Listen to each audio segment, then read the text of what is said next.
días, muy buenas tardes, muy buenas noches. Sabe Dios a qué hora usted podrá ver esta entrevista. Tenemos con nosotros a una persona muy singular por por el tratamiento de los temas que aborda, pero es tan singular que casi yo prefiero que Marco Aurelio Balbás Polanco, todos Exactamente. conocidos, todos lo conocemos por Yello Balbás, pero tu nombre es Marco Aurelio. Un nombre muy romano, por Y cierto. entonces yo lo que me gustaría es que tú mismo nos dijeras quién es Marco Aurelio, y una pregunta que yo te haría es, ¿imprime carácter llevar ese nombre?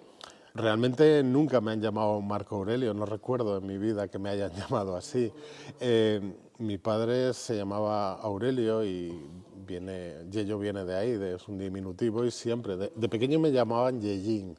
Lo que pasa es que ya cuando mides 1,81 y pesas 85 kilos, pues ya es difícil mantener el Yellín y he pasado a Yello, pero siempre me han llamado así. No obstante, a mí Marco Aurelio, este gran emperador, filósofo, autor de meditaciones, pues es una inspiración, ¿no?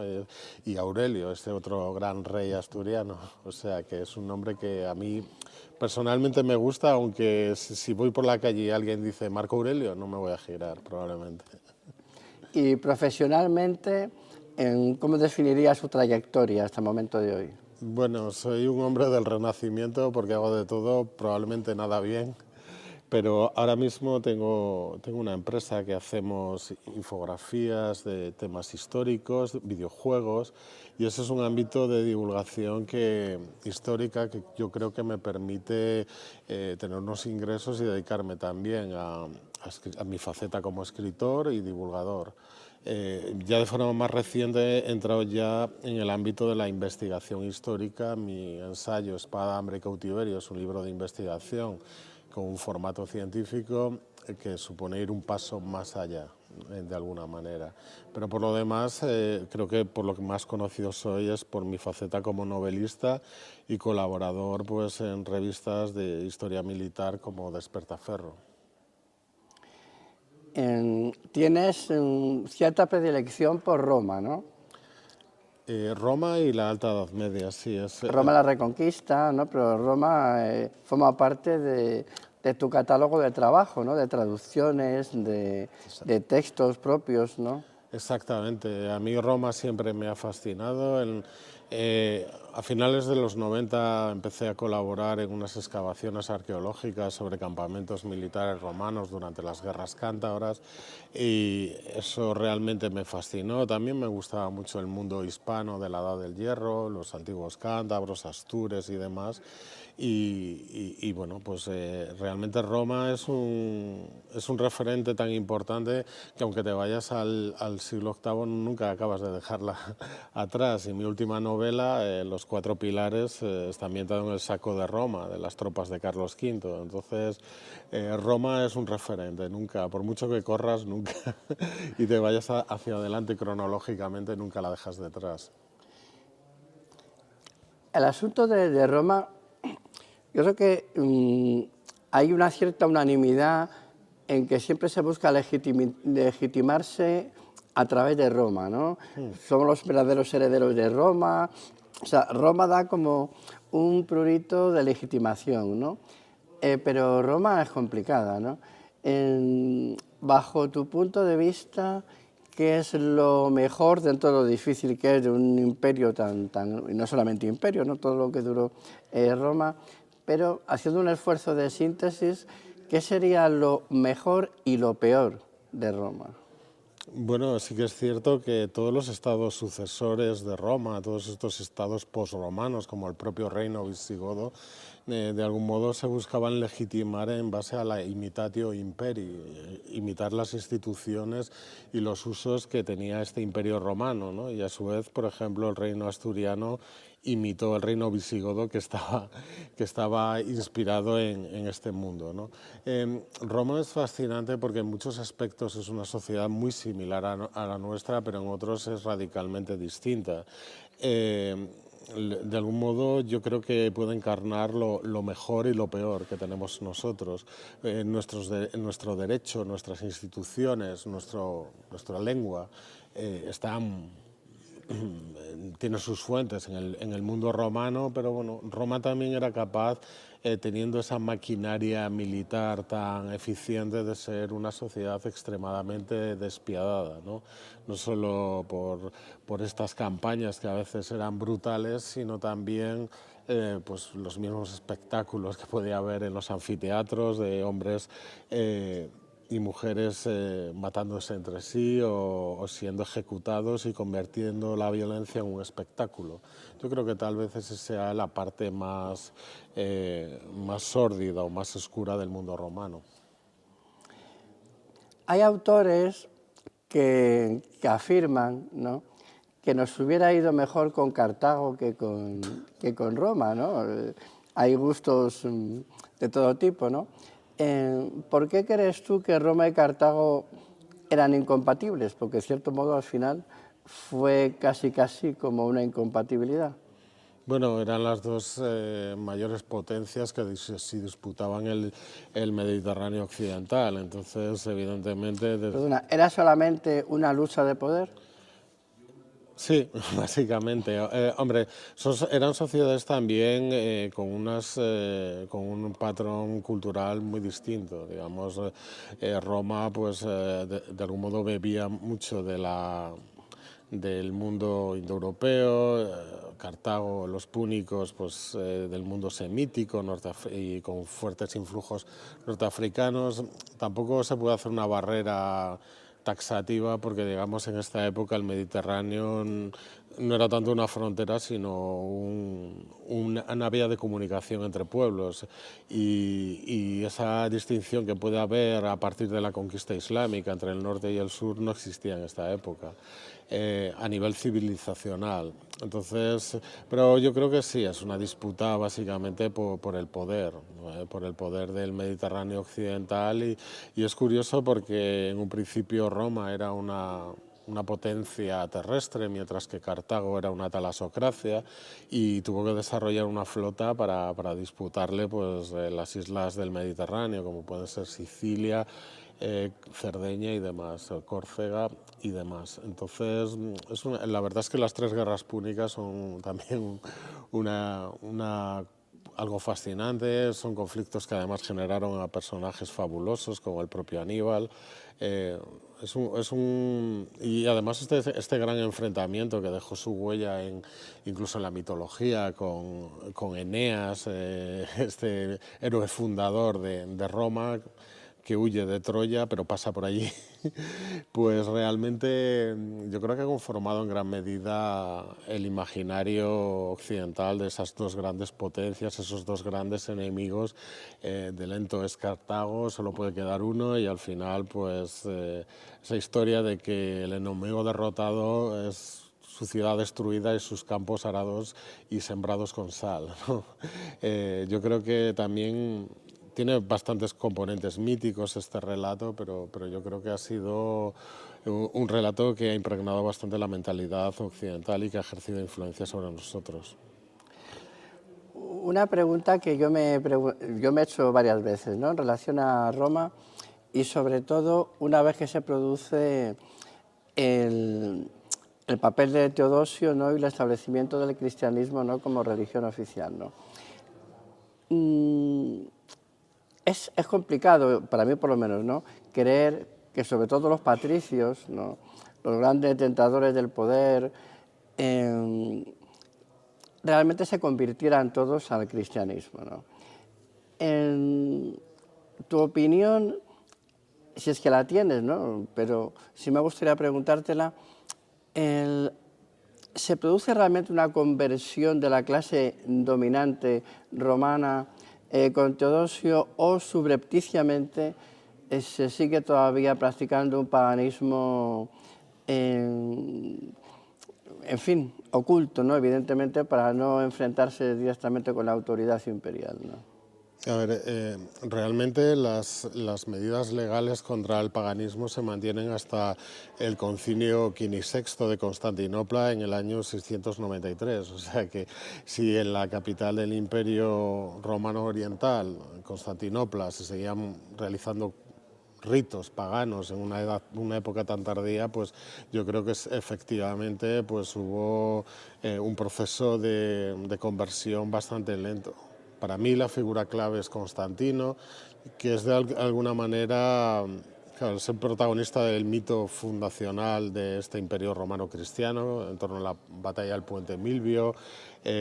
Probablemente Constantino ya fuera cristiano antes y ya estaría flirteando con el cristianismo, y desde luego lo convirtió en una religión de Estado.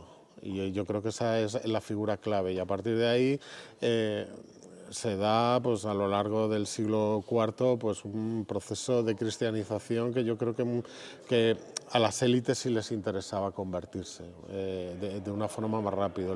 Realmente el término pagano procede de pagus, que significa aldea, ámbito rural, y podríamos decir que el cristianismo se desarrolla primero en los núcleos urbanos, entre las élites, y luego donde los últimos reductos de creencias paganas se hallan en los ámbitos rurales o en los territorios un poco más agrestes o recónditos, y eso yo creo que es como se realiza. Lo que pasa es que, claro, muchas veces en esta época la religión acaba siendo la manifestación de problemas políticos y sociales más complejos, y muchas veces todas estas querellas religiosas esconden cuestiones más materiales. Lo que pasa es que en esta época la religión lo es todo, y de alguna manera tiende a ser la herramienta de legitimación de las grandes figuras políticas o de los movimientos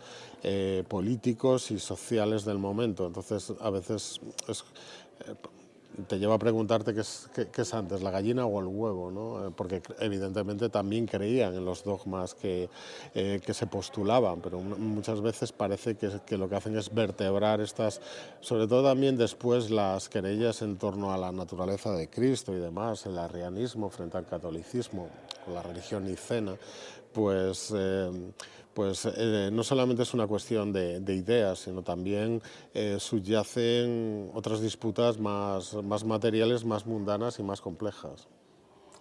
Es que hay fuentes que conocerás que plantean que los patricios acusaban de manera bastante directa a los cristianos de haber comenzado, digamos, la caída o la pérdida de... Claro, la ruptura, digamos, con la tradición Sí. histórica romana, y que eso llevó de alguna manera a la caída finalmente del imperio. ¿Realmente el cristianismo pudo influir tanto? A ver, cuando hablamos del Imperio Romano de Occidente hay que tener en cuenta que cae en 1453. Nosotros, como occidentales que somos, siempre lo identificamos la caída del Imperio de Occidente, pero realmente el Imperio Bizantino se siguieron llamando romanos hasta prácticamente cuando los turcos expugnaron las murallas teodosianas. Entonces yo creo que es un punto importante, ¿no?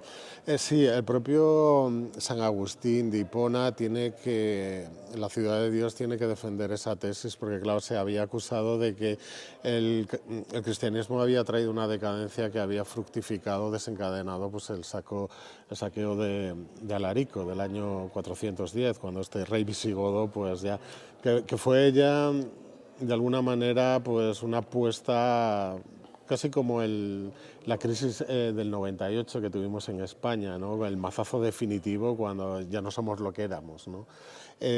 Para el mundo romano. Esto en su día yo creo que realmente no tuvo demasiada repercusión, porque para ese momento ya el paganismo era bastante marginal dentro del imperio.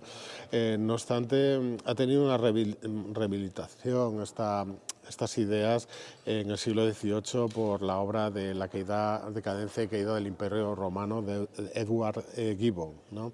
Entonces yo creo que, pero a nivel historiográfico yo creo que esta idea está bastante superada. Lo curioso de la caída del Imperio Romano de Occidente es que de algún modo todo el mundo ha tratado de vendernos, de extraer moralejas de alguna forma, ¿no? Gente con un perfil económico liberal, dice que la caída del Imperio Romano fue por culpa del socialismo, otros que tienen un sesgo anticristiano muy fuerte, pues dicen que fue por culpa del cristianismo, y cada cual quiere sacar su moraleja de forma bastante interesada. Yo soy muy seguidor de las opiniones de José Sotochica, aparte de que es su obra El águila y los cuervos es una obra de referencia junto con la de Peter Heather o Adrian Goldsworthy.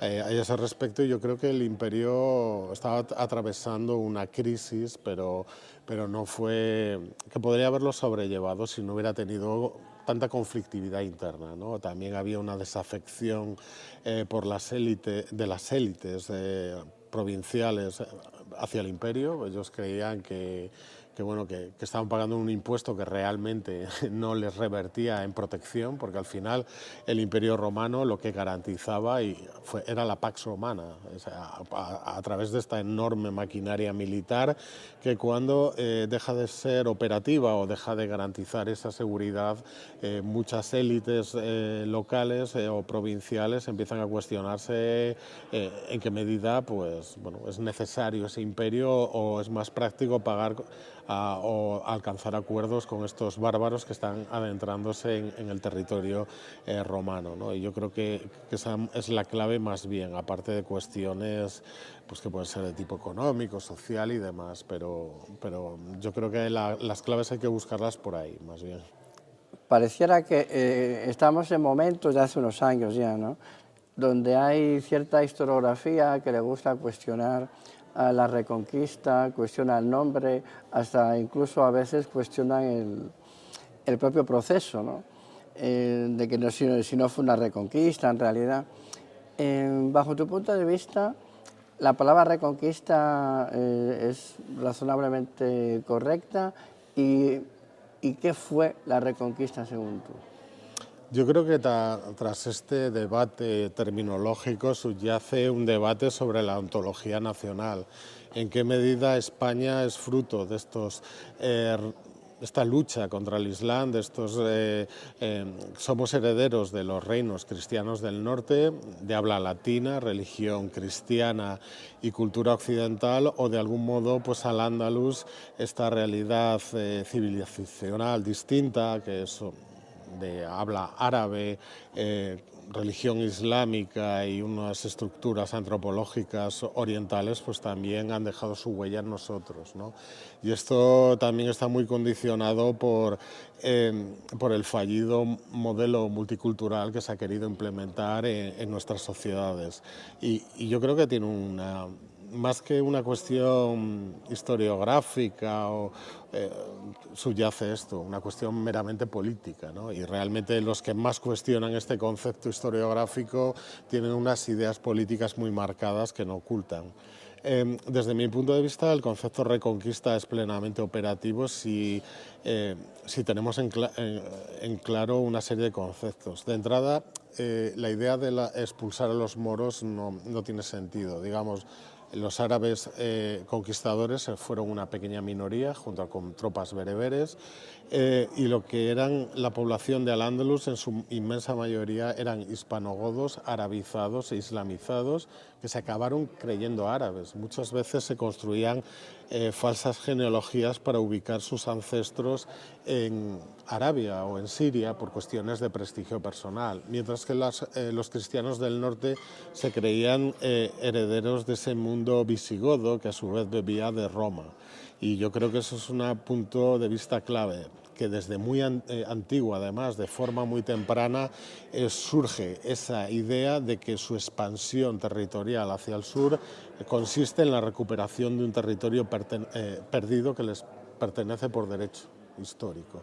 Y esto ya aparece, por ejemplo, en un texto tan antiguo como es la cronología Regnum Gotorum, que está fechado en el último tercio del siglo VIII, que dice literalmente que los árabes han conquistado Hispania y que los cristianos les hacen la guerra noche y día hasta que la predisposición divina determine algún día su expulsión. Posteriormente, la crónica profética ya del año 883, surgida en el Scriptorium de Alfonso III, señala que Alfonso está destinado a restaurar el reino de los godos y a reinar sobre toda Hispania. Entonces, en contra de lo que se dice, esta idea reconquistadora, esta ideología, no es una creación moderna surgida en el siglo XIX a partir de una exaltación nacionalista española, sino que impregnaba en la mentalidad de las gentes del pasado. Y en ese sentido yo creo que es una cuestión realmente vigente y realmente útil, y de hecho muchos de estos grandes cuestionadores de la concepto de reconquista lo que hacen en realidad cuando hablan o escriben es intentar buscar sinónimos políticamente correctos, pero al final vienen a decir lo mismo, ¿no? Yo creo que en esto que acabo de exponer es incuestionable. Lo que pasa es que bueno, a veces imperan mentalidades que creen que de algún modo la realidad se puede conformar a través del lenguaje, y eso es algo propio del pensamiento posmoderno, ¿no? Surgido ya de los años 60, pero eso sería otro debate. Pero básicamente para mí lo importante es tener en cuenta que aquí estamos ante un debate sobre la ontología nacional, sobre qué es España. Si no recuerdo mal, Menéndez Pidal decía que las crónicas astures eran muy lacónicas, ¿no? Que eran muy escuetitas, ¿no? ¿Eso puede deberse a algo o simplemente que eran así? La historiografía europea de la época, de la Alta Edad Media en general, era muy breve. Muchas veces existen latérculos que te hacen una relación de los hechos más importantes de cada reinado, de cada rey, y ya. De hecho, estas crónicas del Scriptorium de Alfonso III es muy probable que, por lo menos dicen, eso opinan los expertos, que partieran de textos muchísimo más esquemáticos y se le fuera insertando información tomada de distintas fuentes, ¿no? Y ya lo que se ocurre en la década del 880 es que se da el cuerpo definitivo. Pero es que eran así, claro. Sánchez Albornoz las define como desesperantemente breves, y es cierto, muchas veces eso hace además que estas referencias, estas menciones, pues sean muy interpretables, y eso da pie a todas estas visiones, distintas teorías que tienen los especialistas, que claro, esa divergencia de opinión es inevitable, no solo legítima. Pero sí, la verdad es que las crónicas cristianas, porque realmente la historiografía árabe es más rica. Lo que pasa es que muchas veces la árabe es bastante posterior, ¿no? Tienes ese gran cronista que es Ibn Hayyan, pero ya es del siglo XI, que te está relatando hechos del noveno, muchas veces basado en textos anteriores, ¿no? Pero hay que tener en cuenta, yo creo que eso también es importante, que las crónicas cristianas, bueno, y también árabes, no son fruto de que alguien se sentara delante de un pergamino en blanco y empezara a escribir, sino que lo que hacen es coger textos de distintas procedencias y darles cuerpo. Y al mismo tiempo, muchas veces de esos textos son muy anteriores. Se puede hacer un stemna, como un árbol, de una fuente inicial que es copiada y transcrita y demás, y es una tradición viva. No existía el concepto de autoría tal y como lo tenemos hoy. La gente hacía un copy-paste. En ese sentido son más similares a una página de la Wikipedia, que sufre distintas ediciones, que a la idea de autoría moderna. ¿Tuvo algún papel Carlomagno, aunque fuera desde un punto de vista no de ayuda directa militar, pero algún tipo de papel, digamos, emocional, de apoyo de alguna índole en la reconquista astur? A ver, sobre esto ayer en las conferencias que hemos organizado en Covadonga, pues Francisco Aguado tiene unas ideas bastante rupturistas. La historiografía tradicional considera que de algún modo, a través de la figura de Beato de Liébana y Alcuino de York, fueron un puente para crear una especie de alianza entre Alfonso II y Carlomagno, de tal manera que el reino asturiano se habría ubicado dentro de la de la órbita del Imperio Carolingio. Lo que pasa es que Aguado pues lo ha cuestionado. Yo creo que hay una ayuda indirecta, que es que cuando realmente se inicia las campañas contra el norte, porque digamos se inician en el año 791, tenemos esa idea de la batalla de Covadonga, después hubo otra importante victoria cristiana en Pontubio, pero inmediatamente después Al-Ándalus, el mundo árabo-islámico en general, el califato entra en un periodo de crisis interna y que no se supera hasta prácticamente el 791, y ahí es cuando empiezan las brutales campañas que tiene que enfrentarse primero Bermudo y después Alfonso II, ¿no? De algún modo, la presión militar que ejercen los carolingios sobre primero el mediodía galo y después sobre lo que sería la marca hispánica, el Valle del Ebro, entendamos los futuros condados catalanes y el Reino de Aragón, pues todo este territorio al norte del Ebro, yo creo que fue importante porque obligó a los andalusíes, a los emires de Córdoba a tener dos frentes abiertos, ¿no? Entonces fue un respiro, porque claro, en un principio todas las campañas iban dirigidas prácticamente al reino asturiano, y a partir de entonces, aunque a partir de la conquista de Barcelona del año 801 la frontera, por lo menos oriental, se mantiene bastante estable hasta prácticamente el siglo XI, tener dos enemigos y uno tan poderoso como era el Imperio Carolingio, pues evidentemente fue importante, ¿no? Entonces, a partir de esta campaña del 778 de Carlomagno, que fue un fracaso, que además tuvo la puntilla en Roncesvalles, pero bueno, ahí se inicia que hay otro nuevo actor en este gran mosaico de Juego de Tronos y de intereses políticos y militares y los esfuerzos militares del potente califato primero y luego el emirato independiente de Córdoba, pues tienen que buscar, que dispersarse en varios objetivos, ¿no? Entonces, claro, eso yo creo que fue la consecuencia más inmediata de la presencia de los carolingios en la península ibérica. Esta supuesta alianza yo no veo que, a nivel político, yo no veo que se materializara realmente mucho más. Lo que quiere Carlomagno, de algún modo, él, cuando es coronado emperador de Occidente en la Natividad del año 800, él a partir de entonces se considera, lógicamente, el nuevo emperador de Occidente y considera que Hispania forma parte de sus dominios por derecho. Entonces, realmente esto probablemente no debió de coincidir precisamente con los intereses de Alfonso II, por mucho que él querría mantener su independencia. Recordemos que, bueno, que Carlomagno había conquistado el reino lombardo de Italia por las bravas, entonces probablemente cuando las barbas de tu vecino veas cortar, pon las tuyas a remojar.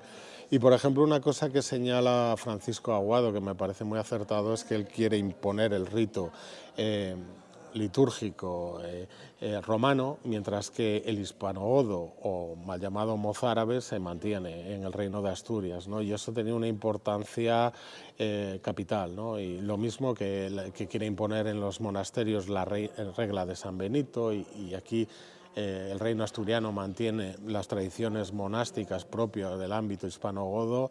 Entonces, ese tipo de detalles me sugiere que realmente efectivamente Aguado está en lo cierto y que la relación entre Carlomagno y Alfonso II no debía de ser tan cordial o tan subordinada del primero hacia el segundo.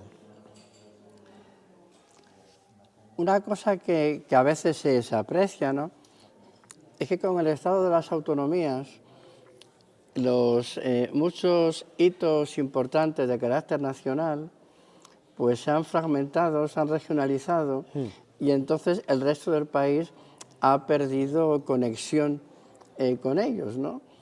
No sé, pues por ejemplo, lo que es el Pelayo y Covadonga, ¿no?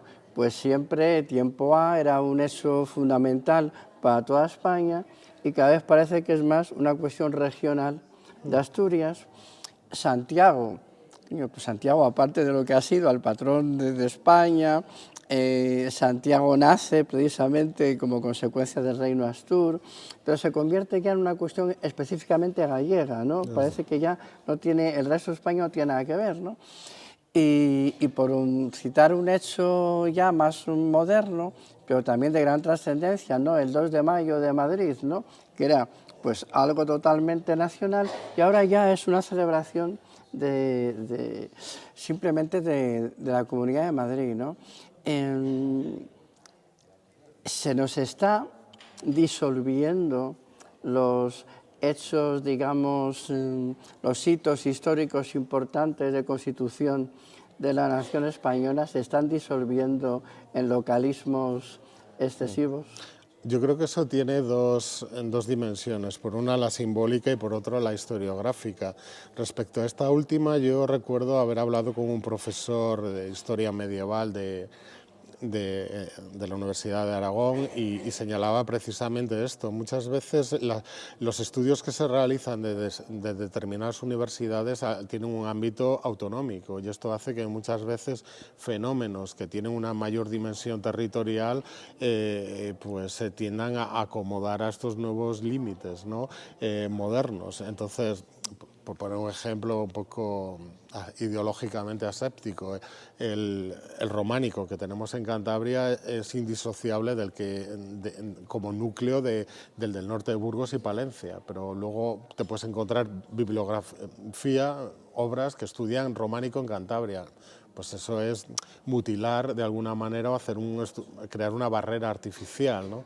Eso por un lado. Y por otro lado, yo creo que de algún modo, a partir del surgimiento de este sistema autonómico, estamos replicando lo que podría ser el proceso de nation building que se desarrolló en Europa en el siglo XIX y muchas veces las nuevas estructuras políticas que han surgido necesitan legitimarse históricamente y tener su pater patriae propio, sus referentes icónicos y demás, y eso en efecto hace que cuestiones que podían tener un carácter antes a nivel español pues se hayan regionalizado y esto tiene muchísimas implicaciones que también afectan al surgimiento de estas nuevas identidades, porque al final la clase política regional pues tiende a necesitar legitimar sus redes clientelares, sus estructuras de poder y su control sobre un territorio. Entonces, incluso el PP en Andalucía pues va a rendir pleitesía a Blas Infante y surgen todos estos personajes como Arana y demás, Sabino Arana en el País Vasco, que se convierten como los padres de las distintas patrias, ¿no? Yo creo que en Cantabria cualquier día nos plantan como pater patriae a Revilla o alguno de estos. Entonces, lo cual sería una desgracia. Ciertamente. Entonces, yo creo que también a nivel popular la gente es más consciente. Yo he realizado un considerable trabajo, por ejemplo, de investigación histórica a nivel de mi tierra, de mi patria chica, Cantabria, de la que estoy enamorado, pero claro, yo creo que ya la gente empieza a tener cierto hartazgo de que cualquier instancia superior se considere pues una cosa nacionalista rancia y demás y hombre, está muy bien Asturias, a mí me encanta, he vivido aquí y he estudiado aquí, pero efectivamente, como señalas, Pelayo, Covadonga y el Reino de Asturias es una creación que va más allá de la propia Asturias moderna, el moderno Principado. De hecho, bueno, es que Cantabria estaba también dentro del Reino de Asturias, Galicia y demás, ¿no? Entonces, sí que existe esa regionalización artificial y artificiosa de nuestra percepción del pasado y yo creo que es fruto de la clase política, pero los intereses de la clase política creo que cada vez más son distintos a lo que es el interés popular, afortunadamente, ¿no? Y en los últimos 25 años en España hemos sido testigos de un creciente interés sobre nuestra propia historia que desde investigadores académicos con una mayor vocación divulgativa hasta novelistas o incluso pues, series de televisión como Isabel pues que te puede gustar o no, pero han hecho una enorme labor de difusión de nuestro pasado, pues yo creo bueno, que estamos contribuyendo también en Internet, pues gente, divulgadores en canales de YouTube, de historia, pues yo creo que entre todos estamos haciendo una labor para satisfacer esa demanda social, ese hambre de historia. Y yo soy bastante optimista al respecto. Tú eres cántabro. Sí. En- ¿Tú crees que en Cantabria, volviendo ahora a la época de los primeros siglos de la Reconquista, ¿no? Les enseñan a los niños en el colegio la vinculación de Cantabria con el reino Astur? Sí, sí. Sí. Que no he terminado. ¿Tú crees que en el País Vasco les enseña la vinculación, al menos de la parte de Álava, con el reino Astur? Que en Galicia les explican algo de eso. En Portugal ya no sé, ya no entro ahí. En- pero es una pregunta que me hago, ¿no? Porque precisamente haciendo hincapié en este excesivo delimitación de fronteras, ¿no? Autonómicas, y buscando pues esencias que no se sabe cuáles son, procurar delimitar el contacto con el otro, ¿no? Claro, yo por ejemplo, mi mujer es vasca y veo los libros de texto de la Icastola de mi sobrina y veo cómo esa Euskal Herria, que es el País Vasco, Navarra y Parralde, bueno, el territorio vasco francés, se convierte en una frontera que se retrotrae durante milenios e incluso no se estudia el Paleolítico más allá de esos territorios, estos confines, ¿no? Es como si fuera casi una isla, como si fuera la isla de Pascua y no hubiera ningún agente externo y alóctono con el que se relacionaran, ¿no? Ves incluso mapas de cómo se desplazaban los primeros Homo sapiens y no salían de Euskal Herria, es curioso, ¿no? Nos resulta menos paradójico que esas fronteras además fueron delimitadas de forma un poco arbitraria por Javier de Burgos en 1833, siguiendo un modelo provincial inspirado en el francés, ¿no? Entonces, al final, yo creo que este hombre no era consciente de hasta qué punto esas regiones y a su vez esas provincias iban a conformar el imaginario histórico moderno, porque de algún modo se han convertido en una especie de canon, ¿no? O sea, y luego se quieren ajustar todos los fenómenos etnográficos, de deportes tradicionales, de bailes, de gastronomía, a que solo existían ahí dentro, ¿no? Y fuera no. Entonces, al final tenemos la necesidad de todos estos nacionalistas en replicar lo que tanto han criticado, y a veces con razón, del nacionalismo español, ¿no? de querer imponer como una única cultura. Pero claro, en ese sentido, por ejemplo, el vasco es paradigmático porque a partir de 7 dialectos se ha formado el batúa, que es una unificación de todos y en gran medida pues una lengua artificial, tal vez basado en el guipuzcoano, que era el dialecto con mayor tradición literaria, pero no deja de ser pues una creación artificiosa y artificial de nuevo, y yo creo que sí, que has dado la clave. Aquí estamos reproduciendo una serie de paradigmas que además lo que hacen es empobrecer enormemente pues nuestra cultura. Realmente tú vas a Bayona y ves los mismos souvenirs, los mismos que ves en Bilbao. Quiero decir, que en lo que se ha convertido de alguna manera en la cultura popular vasca oficial, el laburu, el no sé qué, no sé cuánto. Y joder, por ejemplo, si analizas a nivel de Cantabria, el traje regional. Es que no había una comarca o un valle que tuviera un traje regional. Podemos hablar del traje regional lebaniego, campurriano, cabuérnigo y demás, pero no había un traje regional montañés o de Cantabria. Y curiosamente lo que hacen la Falange y todos estos, la sección femenina, cuando empiezan a hacer esos trajes regionales, es una labor de invención, de síntesis y demás. Y esto, que tanto ha sido criticado por los nacionalismos periféricos, es lo que han hecho exactamente ellos, ¿no? Entonces, sí, existe esa necesidad de crear su propio ADN cultural específico. Pero es que, claro, la cultura es una realidad muchísimo más compleja. ¿Tú crees que es suficientemente reconocido el papel de la reconquista española en el resto de Europa de cara a lo que luego civilizatoriamente fueron los diferentes territorios europeos? Yo creo que esto está extremadamente politizado y ¿O ideologizado. viven en la inopia? Mm, Yo creo que está en lo que, a ver, realmente a nivel popular sales de nuestras fronteras y la gente no tiene un conocimiento real de nuestra historia. Probablemente nosotros caigamos en los mismos problemas y al final es convertir la historia de otros países en meros estereotipos, en relatos muy simplones y demás.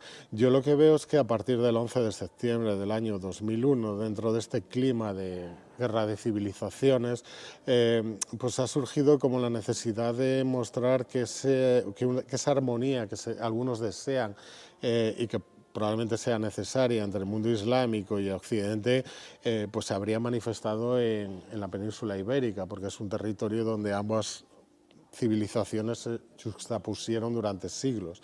Entonces, eso ha generado visiones extremadamente tendenciosas, ideologizadas, tanto de un extremo como de otro, tanto lo que es los sectores conservadores más hostiles hacia el mundo islámico como desde los más progresistas, que al final acaban convirtiendo todo en una película de buenos y malos, y eso empobrece nuestro conocimiento de los procesos históricos. En cualquier caso, dado que, digamos, esa visión progre multicultural es la hegemónica, porque es la que existe, por lo menos en Occidente, a nivel hegemónico, pues yo creo que sí, eso ha generado una visión extremadamente idílica de un al-Ándalus tolerante que jamás existió. Esa tolerancia andalusí es un mito, y al mismo tiempo, en contraposición, los reinos cristianos tienen que ser unas entidades totalitarias que acabaron con ese paraíso terrenal que era el Andalus, ¿no? Entonces, al final, lo que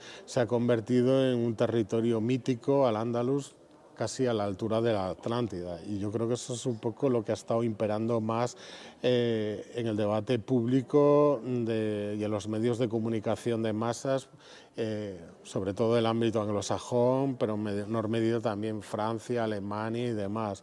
Esa visión, por un lado, desde el ámbito conservador se considera que la reconquista es algo que debemos volver a hacer, porque a causa de este proceso de inmigración masiva y descontrolada del que somos víctimas ahora mismo, y por otro lado, desde el otro extremo, pues está queriendo decir, no, esto fue un auténtico genocidio de estos musulmanes tan bondadosos que respetaban al resto de credos y culturas, ¿no? Entonces, bueno, al final es inevitable que la historia se convierta en un campo de batalla ideológico y en este momento, además, que está el debate político e ideológico tan polarizado, pues bueno, es lo que tenemos ahora mismo.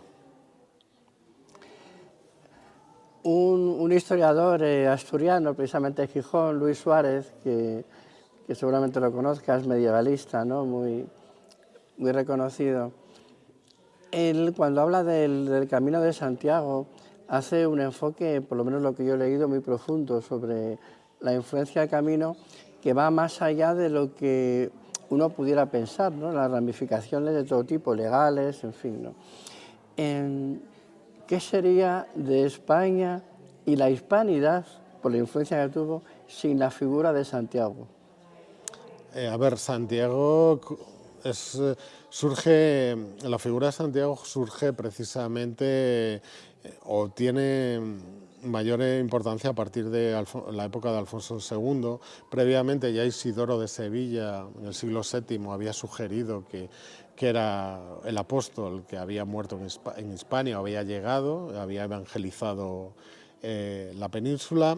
Ya Beato de Liébana probablemente es el autor de un himno litúrgico, o Dei Verbum, redactado en época del rey Mauregato, en el que se habla sin bagajes ya clarísimamente que es el patrón de Hispania, pero es en época de Alfonso II cuando se descubre, entre comillas, el sepulcro.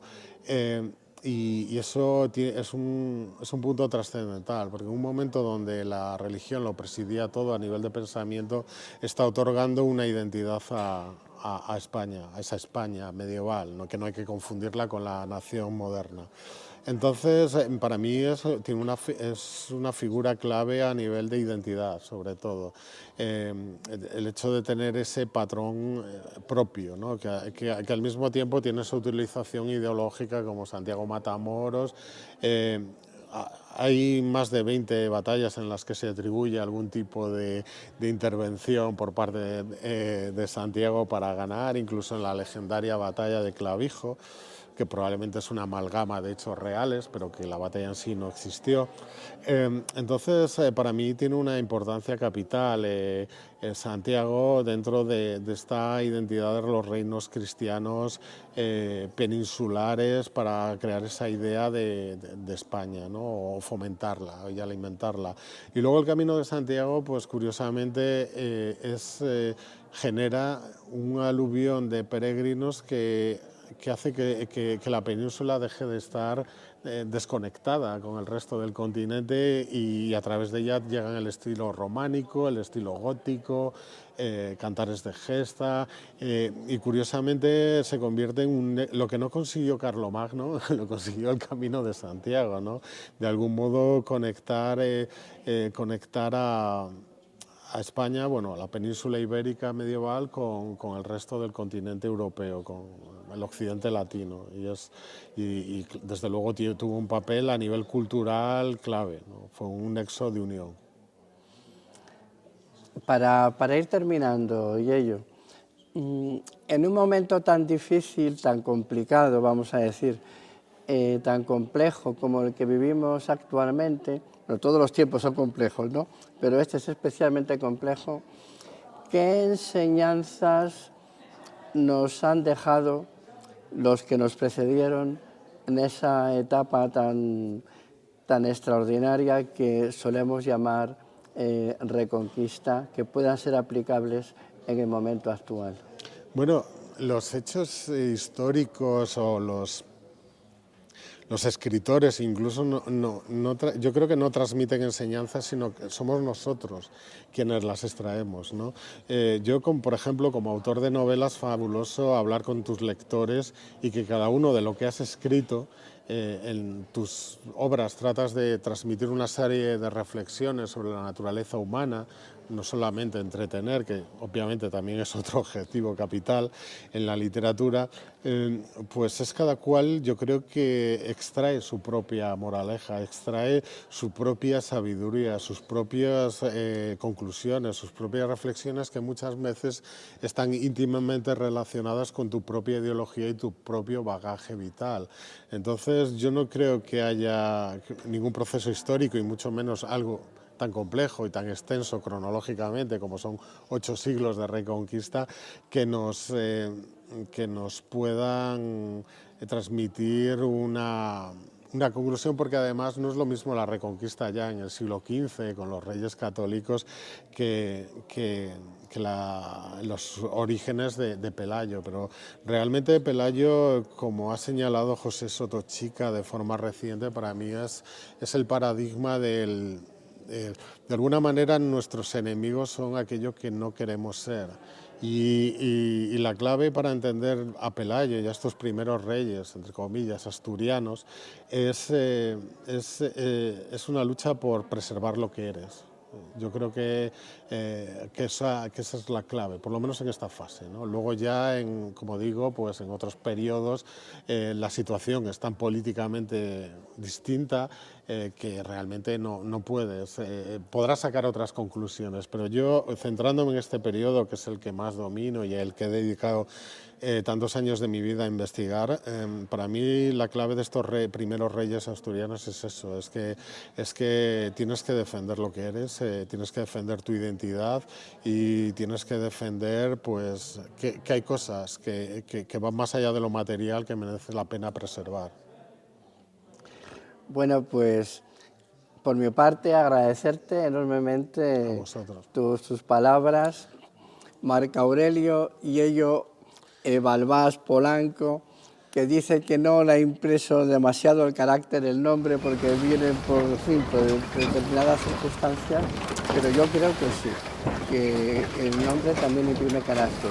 Lo mismo, un día de estos nos escribes unas meditaciones como No me veo a la tu altura. predecesor. No soy del todo estoico y no me veo a la altura del gran emperador filósofo. Bueno, pues muchísimas gracias y hasta la próxima.